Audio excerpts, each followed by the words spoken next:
Bom dia, meus amores, tudo bem? Vamos iniciar mais uma semana. Não esquecendo que vocês têm que entregar todas as atividades na escola para que eu e a tia Isabelle possamos estar corrigindo e não esquecendo que a gente está sempre colocando lá algumas mensagens novas no Face da escola, no WhatsApp, nos grupos, até no Instagram a gente posta bastante coisa. E não esqueçam que todas as atividades que vocês entregarem, a gente vai estar contando como presença. Nós precisamos desse retorno de vocês. Então é muito importante vocês entregarem essas atividades para a gente poder estar corrigindo, ok? Porque nós precisamos marcar essa presença de vocês, ok? E não esquecendo também de toda vez que a gente pedir para vocês entregar também, além das folhinhas, algum livro, então não esqueçam de entregar no dia pedido, ok? Então, hoje a gente vai falar um pouquinho de história. E na aula passada de história, nós vimos a vida dos índios, dos indígenas, que foram os primeiros habitantes daqui da nossa terra.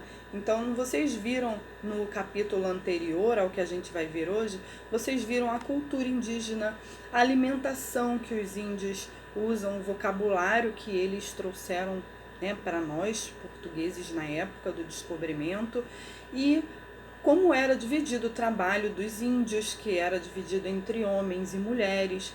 Tem os pajés, os caciques. Então, espero que vocês tenham feito as atividades da aula passada com bastante atenção. E todos não esqueçam de completar as atividades das folhinhas, ok? Hoje nós vamos falar de um tema muito importante, né, que todos vocês conhecem, também já ouviram falar, que é a chegada dos portugueses aqui no nosso país, ok? A gente tem lá na página 30 do livro de História, porque lá no dia 9 de março de 1500, Dom Manuel, que era o rei de Portugal naquela época, ele ordenou que Pedro Álvares Cabral fosse a caminho das Índias, né? Por que as Índias? Ele ia fazer o que lá? Ele ia à procura de riquezas. Por quê? Todas as vezes que os portugueses saíam em direção a algum lugar à procura de novas terras, eles visavam procurar novas riquezas, sempre. O único objetivo deles era procurar novas terras para obter novas riquezas. Novas riquezas, sempre era assim. Então, no dia 9 de março, Dom Manuel exigiu que Pedro Álvares Cabral pegasse a sua esquadra e fosse a uma nova expedição a caminho das Índias, porque lá nas Índias já tinham muitas especiarias, muitos produtos. Então, como eles pensavam em mais riquezas, então o objetivo era chegar às Índias, sendo que no meio do caminho, 44 dias depois, no dia 22 de abril de 1500, Pedro Álvares Cabral, com sua esquadra, ele chegou a uma nova terra, que hoje é a nossa terra aqui, o Brasil. Então, eles encontraram essa nova terra. Eles passaram durante um tempo explorando aquele lugar diferente que eles encontraram, aquele lugar novo, e durante 2 dias eles ficaram explorando aquele local para procurar um lugar exato para atracar os navios, todas as caravelas, né? E 2 dias depois é que eles chegaram ao local que hoje é o Porto Seguro, atual estado da Bahia, que foi no dia 24 de abril, foi o dia em que os portugueses desembarcaram aqui nessas terras. Eles levaram 2 dias explorando primeiro as terras para depois escolher um local para desembarcarem. Então, na viagem que eles faziam, eles tinham um escrivão, porque o rei de Portugal não vinha na expedição junto com eles. Ele mandava um escrivão junto, o escrivão, que era uma pessoa que escrevia todos os detalhes da viagem para que o rei ficasse sabendo tudo o que estava acontecendo. Então ele escrevia como era o local, se tinha alguma pessoa vivendo naquele local, como eram as coisas. O escrivão, ele escrevia tudo isso. Então, no dia 24 de abril, quando eles desembarcaram aqui, como Portugal era um país católico, todas as terras que eram encontradas por Portugal, na esquadra sempre ia um sacerdote, que era como se fosse um padre, né? Então, esse sacerdote, no dia 24 de abril de 1500, ele rezou a primeira missa aqui no nosso país, porque as terras foram descobertas, então assim que eles desembarcaram, eles tinham o hábito de realizar a primeira missa naquela nova terra. Então, depois de um tempo, né, que eles já estavam explorando as terras e foram descobrindo várias riquezas, viram que essas terras, que hoje é o Brasil, tinham bastante riquezas. Então, Portugal e Espanha eram dois países que conheciam muito o desenvolvimento náutico, eles conheciam muito os caminhos, né, dos oceanos, para poder encontrar terras com mais facilidade. Portugal e Espanha conheciam muito bem os desenvolvimentos náuticos naquela época. Então, quando Portugal descobriu essas terras, a Espanha também quis tirar uma casquinha, né? Espanha também queria fazer proveito daquelas riquezas, daquela nova terra. Então, eles começaram uma pequena guerra. Então, resolveram, né, para parar com aquela guerra, eles fizeram um tratado. Esse tratado, ele passou a se chamar Tratado de Tordesilhas. O que ficava resolvido nesse tratado? Que metade das terras encontradas ou ainda a serem encontradas seria de Portugal e a outra metade seria da Espanha. Então, assim, com esse tratado, eles pararam com a guerra.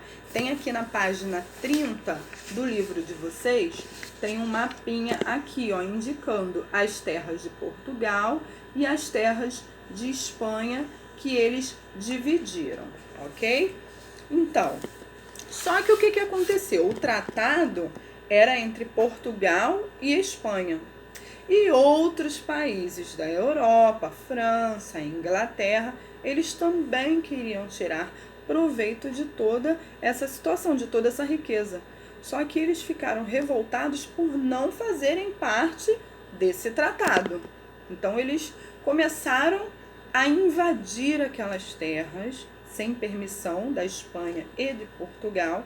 Eles começaram a piratear naquelas terras e a contrabandear o pau-brasil, que era uma árvore que aqui no nosso país tinha em grande quantidade naquela época e passou a ser a primeira riqueza encontrada aqui nessas terras. Então eles começaram a contrabandear e foi uma guerra complicada, né, entre os outros países, porque um queria mais riqueza do que o outro. Quando a esquadra chegou aqui, eles tinham alguns nomes, né? Primeiro eles deram o nome daqueles habitantes, porque quando eles chegaram aqui, existiam alguns habitantes aqui. E eles deram o nome a esses habitantes de índio, porque eles estavam querendo ir para as Índias. Então eles achavam que ali era uma ilha que dividia o país de onde eles vieram, de Portugal, com as Índias. Então eles achavam que deveriam chamar aquelas pessoas ali de índios, né, por conta das Índias. Então, os índios, eles descobriram que os índios chamavam essas terras de Pindorama. Pindorama na língua tupi-guarani, né, no caso, porque na verdade Pindorama significa terra das palmeiras. Os índios chamavam de Pindorama. Só que aí o Pedro Álvares Cabral, aqui chegando, ele resolveu chamar nossa terra de Terra de Vera Cruz, Ilha de Vera Cruz, né? Primeiro eles pensaram que era uma ilha, que se tratava de uma pequena parte de terra. Então chamaram de Ilha de Vera Cruz. Depois de um tempo, eles perceberam que não se tratava de uma ilha, que na verdade ilha é um pequeno pedaço de terra cercado de água por todos os lados. Mas eles viram que aquilo dali não era um pequeno pedaço de terra, que era eram terras muito grandes. Então passaram a chamar de Terra de Santa Cruz. Por quê? Primeiro eles viram que era uma terra muito grande e botaram de Santa Cruz por ser um país católico, então eles deram o nome de Terra de Santa Cruz. Depois de um tempo, em 1815, então se passaram muitos e muitos anos, se passaram séculos. Em 1815, Dom João VI, quando ele trouxe a corte portuguesa para cá, ele mudou. Ele não quis mais que ficasse com o nome de Terra de Santa Cruz. Então ele mudou para Reino Unido de Portugal, Brasil e Algarves. Né? Depois, em 1815, quando ele trouxe a toda a corte portuguesa para cá, depois de muito tempo. Né? Em seguida, em 1822, depois que aconteceu a independência do nosso Brasil, do nosso país, o nosso país ele passou a se chamar Império do Brasil. Então, o nosso país ele teve muitos nomes, né? Cada vez que acontecia alguma coisa diferente, esses nomes eram trocados. Então, com a independência, em 1822, ele passou a se chamar Império do Brasil. Mais adiante, em 1891, quando foi criada a primeira Constituição no nosso país, ele passou a se chamar Estados Unidos do Brasil. Olha que coisa, Estados Unidos do Brasil, verdade. Depois aconteceu a ditadura militar em 1967, aí o nosso país passou a se chamar República Federativa do Brasil. E é assim até hoje, né? Nós chamamos de Brasil, mas o nome oficial do nosso país é República Federativa do Brasil. Então, o nosso país teve muitos nomes diferentes, né? Desde a descoberta dos indígenas aqui até os dias atuais, né? Então, desde 1967, com a ditadura militar, quando ele mudou, então, até hoje, 2020, nós temos o mesmo nome, que é República Federativa do Brasil, ok? Então, espero que eu tenha resumido, né, alguns detalhes dessa chegada dos portugueses e vocês vão estar fazendo com bastante atenção as atividades pedidas, ok? Não esqueçam de completar todas as atividades e depois vocês têm que entregar pra gente as folhinhas pedidas, ok? Com bastante atenção, façam com calma e eu tenho certeza que vocês vão caprichar bastante, ok? Beijos e fiquem com Deus. Beijinhos.